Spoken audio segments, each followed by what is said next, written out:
Kenapa sih? Apa sih dasarnya Hegel, dasarnya Auguste Comte bilang seperti itu? Ada tulisan sejarah malah keliru Hegel. Dia punya 3 keyword, dia punya 3 quote, punya 3 kata mutiara yang jadi dasarnya. Kenapa kok dia terus menyusun fase-fase tadi? Dasarnya apa? Bahwa manusia itu berkembang. Berkembang itu oleh karena itu harus dipahami benar kondisinya agar perkembangannya terarah. Yang pertama, gimana agar pengembangannya terarah? Appreciation of the past and the ability to build on it toward the future. Apresiasi pada masa lalu dan mampu untuk membangun demi masa depan. Masa lalu dipelajari, dengan pegangan itu kita bangun masa depan. Kalau sudah ngerti ada metafisik, diarahkan ke masa depan yang positif. Nah itu kalau jargonnya di teman-teman kan ada yang punya jargon al-muhafadzah alal qadim wal akhdhu bil jadid. Nah itu kalau bahasanya Auguste Comte, the appreciation of the past and the ability to build on it toward the future. Jadi yang lama dijaga, yang baru yang lebih baik diambil. Cuma ini jangan dipakai jargon buat yang sedang pacaran atau sudah punya istri. Nanti kamu pakai, lu saya kan harus muhafadzah alal qadim. Kalau ada yang lebih bagus ya wal akhdhu bil jadid. Diambil lagi yang lebih baru, yang lebih bagus. Wal akhdhu bil jadid itu aslah. Nah, jadi yang lama biarin aja, kita ambil yang baru yang lebih bagus. Appreciation of the past and ability to be. Karena itu maka harus diperhatikan perkembangan masyarakatnya. Jangan sampai setback. Sudah positif malah teologis lagi. Sudah enak-enak ngerti sains, sekarang ke kuburan lagi nyari pocong. Tidak nyambung. Sia-sia lagi sudah. Capek-capek bikin kamera infrared cuma dipakai nyari pocong sama hantu. Oh iya kan, teknologi luar biasa loh itu, penemuan luar biasa. Kalau di barat bisa jadi obat, bisa jadi macam-macam. Kalau di sini cuma dibawa ke kuburan buat nyari pocong. Oh, orang Indonesia ini aneh-aneh. Yang kedua, the idea of progress. Awas, berkembang ya berkembang dong, tapi maju. Progress, maju itu kemarin 2, sekarang 3, besok 4. Yaumuhu khairum min amsihi. Nah itu dalilnya ngono. Kalau tadi muhafadzah, kalau yang kedua ini yang hari ini harus lebih baik dari kemarin, dan besok harus lebih baik dari hari esok. Ada progres, tidak stagnan dan juga tidak mundur. Kalau stagnan berarti rugi, kalau mundur berarti hancur. Idea of progress ini sebenarnya yang menopang luar biasa peradaban manusia modern. Terus kenapa sih di puncaknya jadi positivistik, berbasis pada fakta dan rasio, berbasis pada sains? Karena dari sains telah lahir peradaban yang lebih maju. From science comes prediction, from prediction comes action. Dari sains orang bisa memprediksi masa depan. Sains itu kan sifatnya universal, bisa diukur, bisa dihitung. Bukan yang metafisika yang tidak pasti tadi. Kalau bisa diukur, itu bisa diprediksi besok mau ada apa, mau kejadian apa. Kalau sudah ngerti besok mau ada apa, orang bisa melakukan aksi, antisipasi, memanfaatkan, mendayagunakan. Dari situ peradaban manusia bisa maju. Jadi kamu harus ngerti ilmunya. Kalau ngerti ilmunya, kamu akan paham apa yang akan terjadi. Kalau kamu paham apa yang akan terjadi, kamu bisa merespon dengan tepat. Itulah gunanya sains. Gunanya belajar fakta sama belajar berpikir rasional.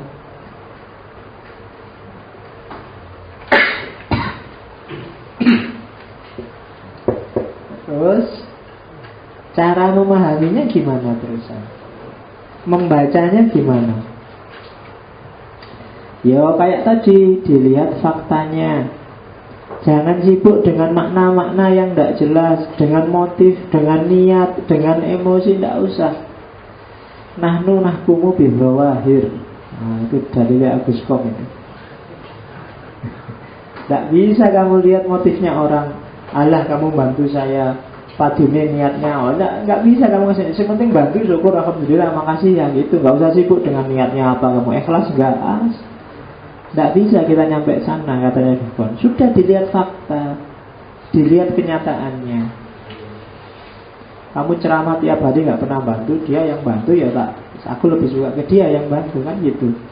Lihat fakta, bukan cuma teori, bukan cuma motif, bukan cuma niat. Mending dikasih uang tapi niatnya jelek daripada dipukuli tapi niatnya bagus, kan gitu. Aku mau muli kamu itu niatnya bagus biar setannya pergi dari kamu, nggak usah. Ya kan? Jadi kita tidak bisa mengakses motif, makna. Oh ini maknanya enggak. Saya tidak perlu sholat Pak, tapi batin nggak bisa diukur, nggak bisa dilihat. Orang hanya bisa melihat fakta, manifestasi. Aku tidak tahu kamu jatuh cinta benar apa enggak, tapi yang penting kamu masih rajin apel, masih rajin SMS, masih rajin mention di Facebook, masih rajin. Nah itu berarti yalah aku percaya kalau kamu cinta, kan gitu. Enggak kok, enggak mesti Pak gitu itu cinta. Ya aku ya enggak ngerti hatinya, tapi kan dari tekunnya dia apel tiap malam minggu, ya kemungkinan besar memang iya. Karena kita berpikir dasarnya fakta. Aku itu kelihatannya aja marah, tapi batinku enggak bisa. Orang enggak ngerti batinmu kayak gimana. Faktanya kamu marah-marah. Aslinya saya itu rajin kok Pak. Hanya saja sering kepepet jadi sering bolos. Ya wis pokoknya sering bolos. Aslinya aku juga ngerti om, tiap hari kelihatannya juga bolos. Saya itu hakikatnya baik Pak. Cuma ya penampilannya aja. Ya enggak bisa orang lihatnya penampilan. Oke, jadi observasilah fakta sosial. Jangan tertipu oleh, jangan-jangan motifnya beda. Itu gitu-gitu niatnya nggak ikhlas loh. Itu ini kan urusan rasa. Itu semua kita nggak bisa akses. Yang bisa kita akses manifestasi fisiknya, faktanya. Maka membaca fenomena sosial itu ya yang faktual. Jangan terjebak oleh asumsi-asumsi, prediksi-prediksi, suudzon atau husnudzon. Wis dilihat faktanya aja. Saya nggak tahu Prabowo itu baik atau buruk, aslinya gimana, batinnya gimana, tapi faktanya gini loh. Nah, itu fakta. Jokowi itu aku nggak ngerti kayak gimana, itu ada rekayasa apa enggak, iya nggak ngerti, tapi faktanya gini loh. Itu fakta, itu yang jelas. Di luar itu semua ya prediksi, kalkulasi, kira-kira, spekulasi dan yang sejenis itu. Dunia sosial kita baca fakta. Meskipun IP saya cuma 1 Pak, sebenarnya saya itu pinter Pak. Yo, bola kurang ngerti itu ya. Jawabanmu saya kabeh ini terus 1. Jadi orang tetap fakta sosial yang dilihat. Itu katanya Agus Kom. Ya nanti ada kritik pada dia, ya ada saja. Cuma ya nggak usah dikritik dulu, dipahami ini dulu. Itulah yang ada di pikirannya Agus Kom. Observasi fakta. Karena itu, lah gimana sih observasi fakta itu? Caranya ada 3. Pengamatan, eksperimen, dan yang ketiga perbandingan. Pengamatan itu berarti diobservasi langsung. Kalau eksperimen itu berarti dicoba atau diuji. Kalau perbandingan ya diperbandingkan. Yo, pengamatan jelas lah kalian. Kalau ingin meneliti apa ya terjun langsung ke lapangannya, dicek, dilihat. Kalau eksperimen dicoba. Kira-kira seandainya ngaji ini dipindah ke hotel, kira-kira lebih nyaman nggak ya? Kira-kira mungkin lebih masuk ini. Nah itu, ayo dicoba, ya itu eksperimen. Begitu masuk sana, ternyata enggak Pak, enggak lebih nyaman, lebih ngantuk Pak. Nah, misalnya karena enak ada AC-nya, penting kayak gini. Bila perlu dimatiin aja kipasnya biar sumuk, nggak jadi ngantuk. Nah, itu eksperimen, dicoba, dipraktekkan. Yuk, minggu depan kita ngajinya di hotel ya. Nah, kayak gitu. Mana yang lebih bergizi ya, makan nasi kucing atau makan nasi harimau? Karena anak nasi macan itu kan ada kan. Kulali neng dia nasi macan itu. Kayak anekdot di Facebook itu kan kemarin ada mahasiswa beli nasi kucing, harganya satu bungkus dia nganggapnya 1.500 kayak biasanya. Penjualnya mintanya, lo ini harganya berapa mas? 15.000. Lo kok mahal? Biasanya 1.500. Kan cuma nasi kucing kan? Lo ini kucingnya Anggora mas.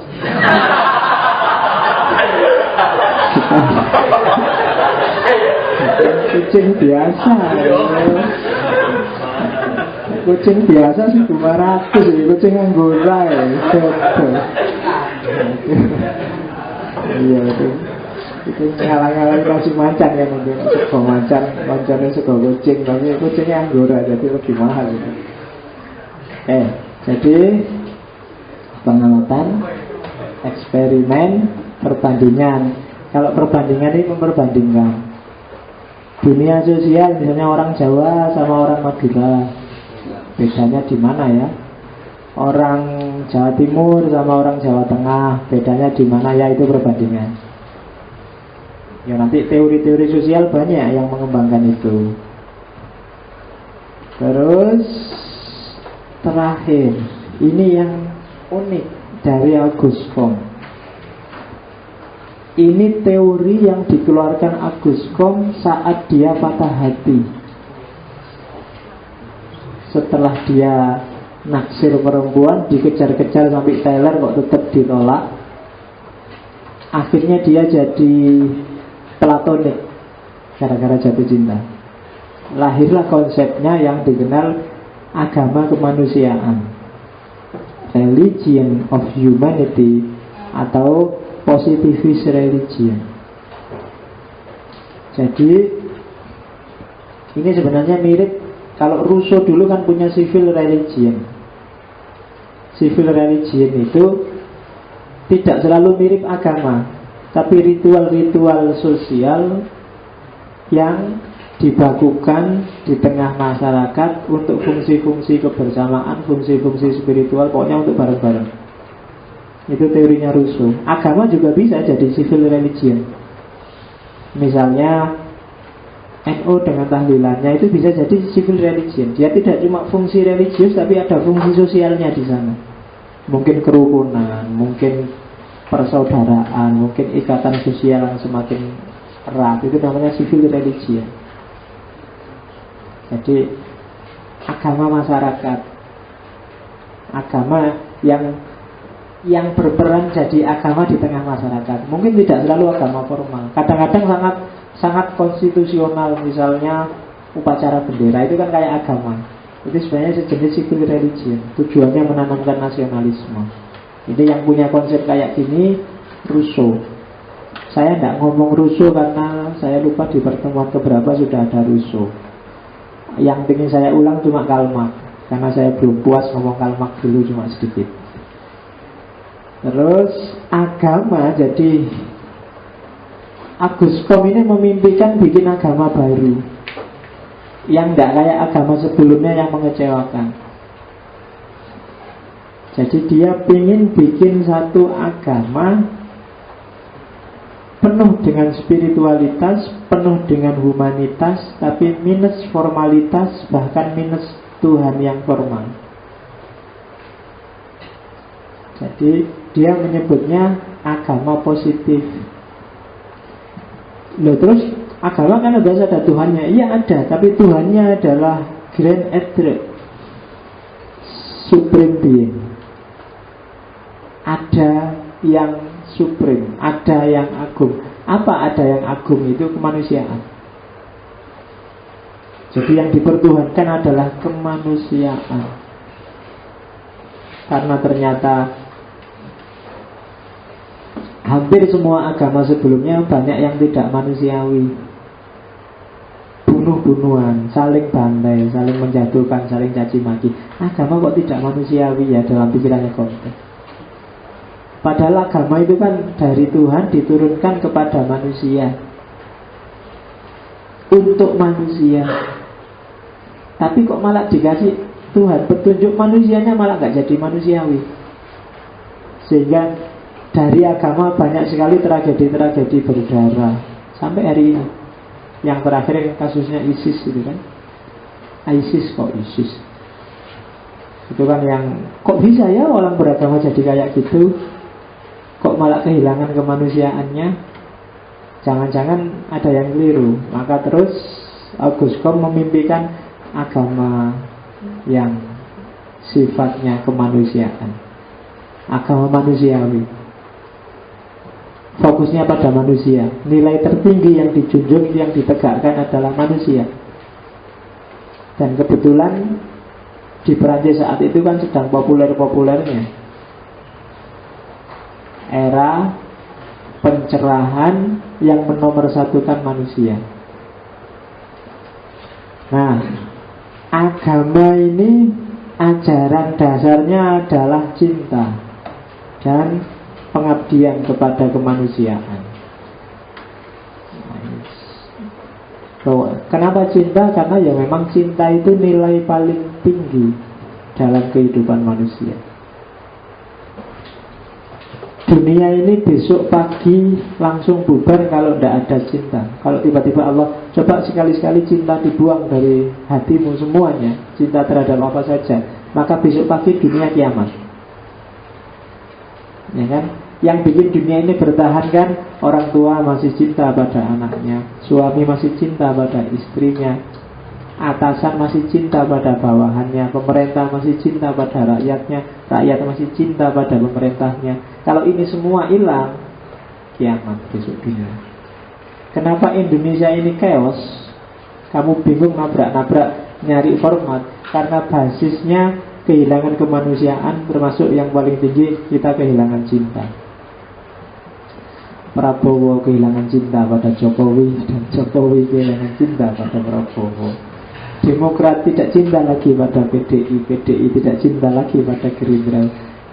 Ya kan? Kalau tidak cinta kan ya apalagi tinggal lawannya yang satu itu kan, jadi rival. Ya sudah, kita banyak kehilangan momen berharga, kita banyak kehilangan waktu yang sia-sia ketika cinta sudah hilang. Jadi katanya Auguste Comte, ya karena dia baru patah hati kan, jadi dia nangis-nangis terus. Cinta adalah nilai yang paling tinggi dalam kemanusiaan. Nah itu jadi ada gunanya patah hati itu. Dulu saya sempat nulis risalah patah hati, lumayan patah hati bisa jadi buku.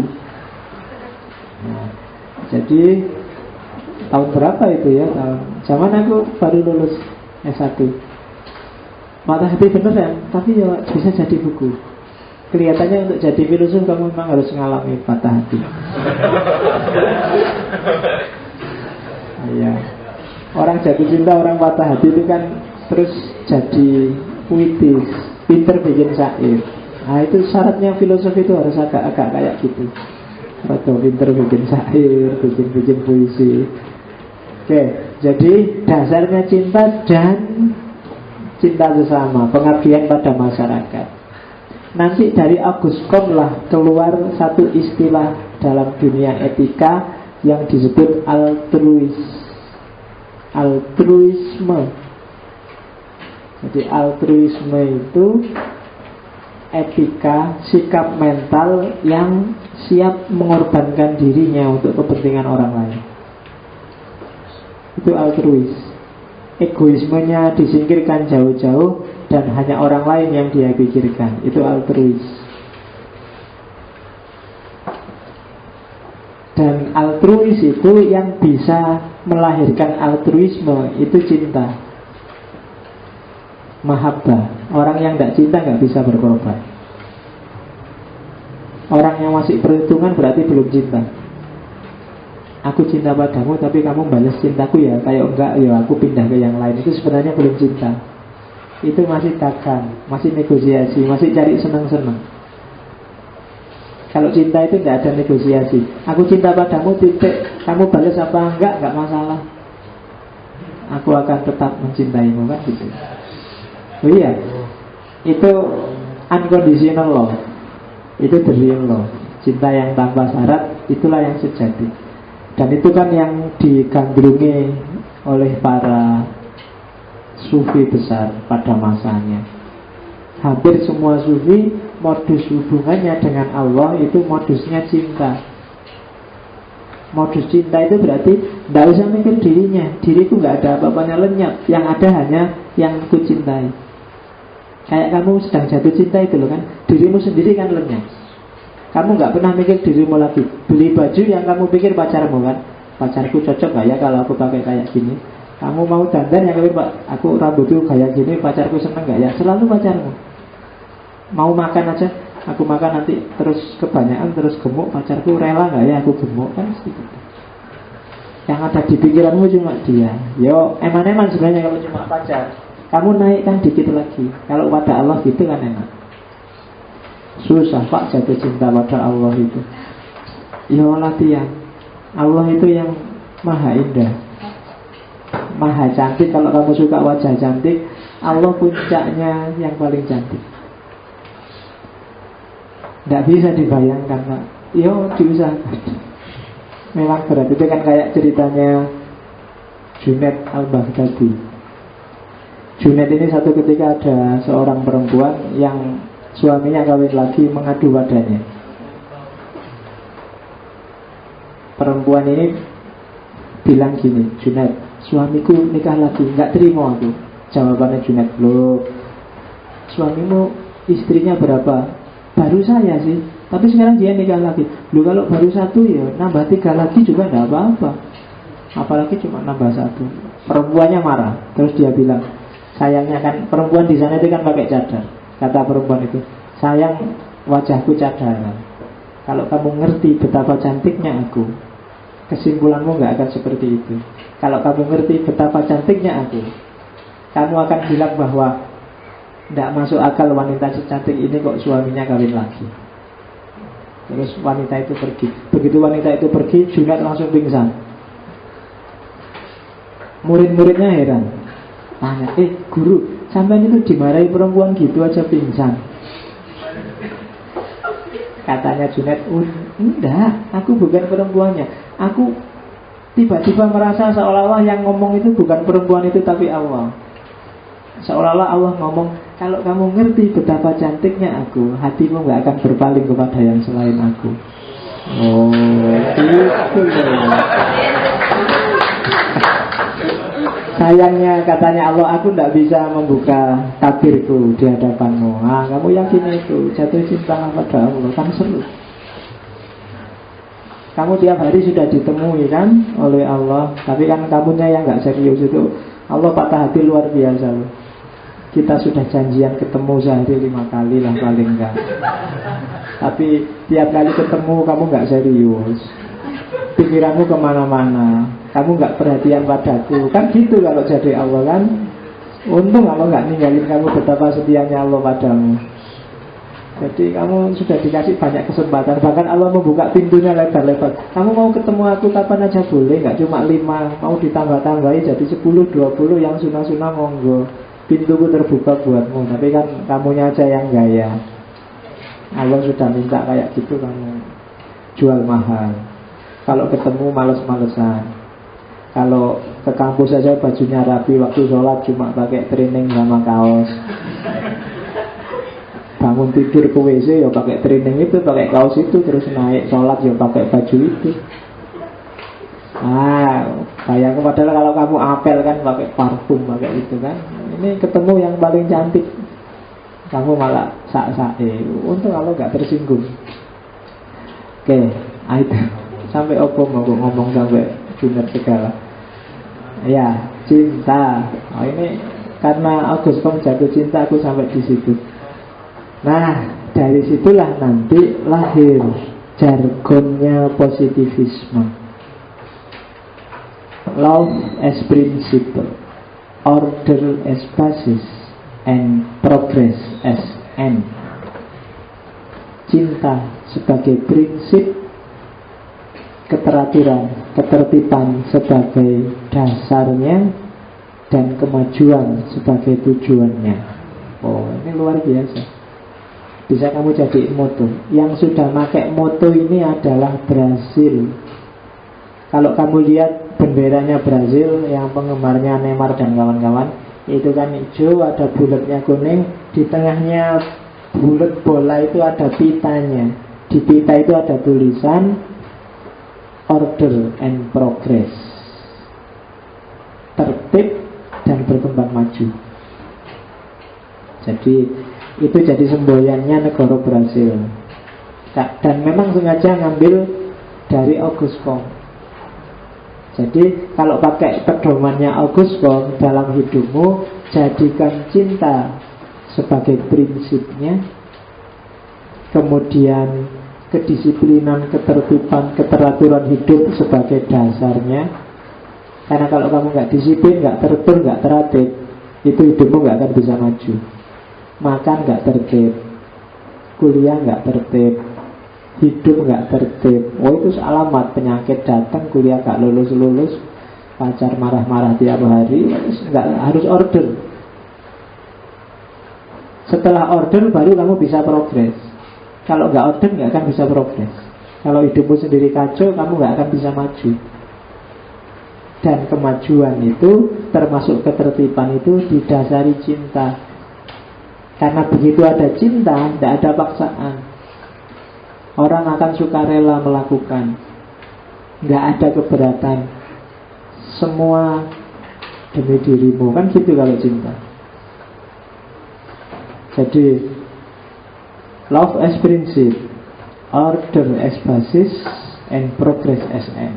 Nah, itu semboyannya kelompok positivis. Jadi hikmah paling besar yang bisa kita ambil dari positivisme adalah ada satu wilayah dalam hidup ini, yaitu akal dan empiris. Jadikan akal dan empiris itu pijakan awal. Saya selalu bilang, meskipun positivisme sudah banyak dikritik, sehingga kadang-kadang kalau ada apa-apa yang terlalu empiris, kamu kan, alah, jangan terlalu positivistik dong, mikirnya jangan terlalu positivistik. Iya, tapi positivisme rasional dan empiris harus kamu lewati sebagai terminal pertama. Kalau kamu anti empirisisme dan anti rasionalisme, kamu gak akan bisa melangkah ke yang lebih dalam dari itu. Dasarnya. Jadi untuk bisa, jadi modern itu tidak bisa diloncati. Kalau bisa dilampaui, tapi kamu harus melewati modern dulu. Orang tidak akan bisa postmodern sebelum dia modern. Orang tidak akan bisa plural sebelum dia tunggal. Kayak pluralisme agama itu loh. Untuk kamu jadi seorang pluralis, kamu harus jadi seorang muslim sejati. Baru kamu bisa jadi pluralis. Kalau kamu anggap semua agama sama, kamu tidak akan bisa jadi pluralis. Kalau sudah sama ya tidak ada bedanya, sudah nggak jadi plural. Untuk jadi plural kan ada Islam, ada Kristen, ada Hindu, kan itu plural. Kalau semua kamu anggap sama ya tidak jadi plural, semuanya jadi tunggal. Kamu harus jadi Islam yang sejati, baru deklarasikan saya seorang pluralis, Pak. Semua agama sama, Pak. Loh, kok semua agama sama? Nggak jadi plural itu, memang sama aja. Plural itu kan macam-macam. Terus jadi pahami positivisme, jalankan karena dia salah satu wajah dari kehidupan ini. Pasti dia sendiri kan ngomong, ini reduksi loh ya. Realitas hanya saya lihat dari sisi faktual dan rasionalnya. Ada banyak sisi lain nggak tak lihat. Nah, yang lain yang kritik itu sebenarnya cuma ngomong, kamu kok nggak lihat sisi-sisi yang lain? Kok cuma lihat itu aja? Sebenarnya itu aja. Ini masih mending karena dia ngakui dimensinya, wilayahnya. Banyak teori lain yang nggak ngaku, dianggapnya dia ngerti segalanya, dianggapnya semuanya seperti itu.